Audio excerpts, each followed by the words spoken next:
Founder of Judo was Jigaro Kano, and the thing that Kano did that was kind of interesting is that he eliminated the most dangerous techniques of jiu-jitsu, and what he was left with were the kind of techniques that people could actually practice on each other full out and struggle with, and they could figure out how to do it against a resistant opponent because they weren't, running this huge risk of breaking things.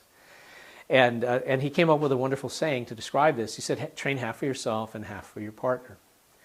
And I just love that attitude. But I also understand the wisdom of it because to a certain extent, training can overcome knowledge.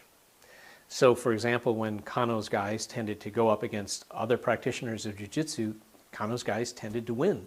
And they tended to win for the simple reason that they got to actually do the techniques in practice that they did in the fight, whereas the jiu-jitsu guys couldn't actually do that. They had to, they had to be more careful, so they couldn't actually do the techniques.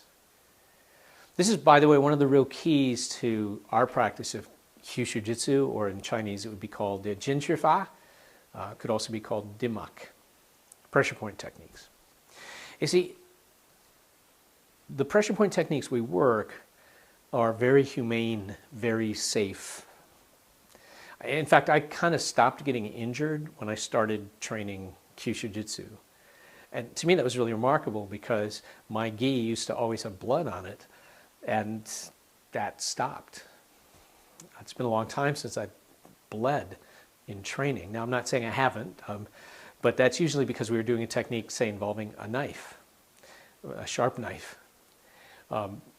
And so sometimes there's blood, but in just sort of regular training, not one of these sort of special or extraordinary settings, yeah, no blood. Not for a long time. I haven't broken any bones in a long time. I have had very little injuries, a little bit of stuff to the fingers, not terrible.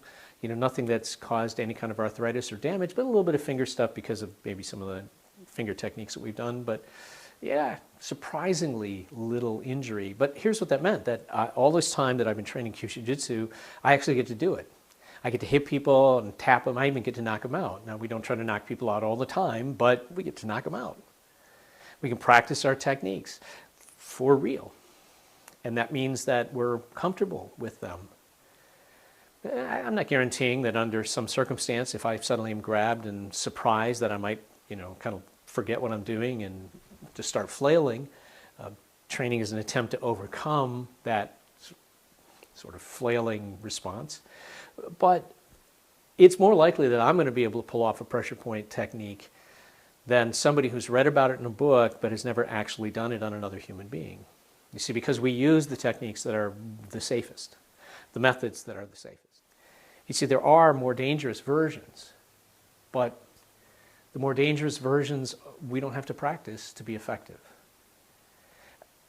I'm not saying that you can't get hurt or won't get hurt ever when you're training kyusho-jitsu, but compared to catching an elbow in the head or a kick to the head, it's a much better way to go.